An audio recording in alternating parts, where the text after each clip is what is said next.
eh. Ako si Pepay. Ang mananayo na ginong pinapagpakan. Ang babae humingi sa entablado habang ang ilaw ay nakatutok sa aking mukha. Sa bawat galaw ng aking kamay, sa bawat dayog ng aking gawa, kayo ay natutuwa. Ngunit hindi ba ninwala ang nasa likod ng aking ngiti? Sa mundong ito, ang kagandahan at aliw ay tila isang kalakal.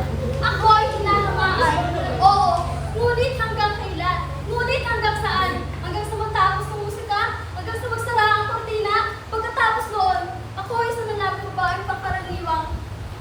Ako ay isa na lamang pangkaraniwang babae sa lipunang mapangusga. Maraming lumalapit, humahanga, nagbibigay ng papuri. Ngunit ilan sa kanila, aliw lamang ang hanap.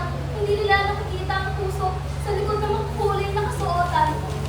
Ang pagod sa bawat sayaw, at ang pangarap na kilalanan bilang tunay na ako.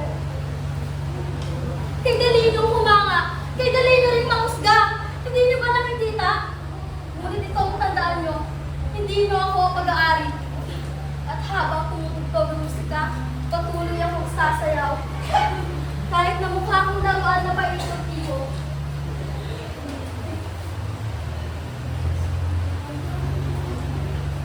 Ngunit itong tandaan nyo. Ang aking kalaga ay hindi lamang masusukat. Sa palakpak ng madla, kundi sa paggalang at pagtilala bilang tunay na ako.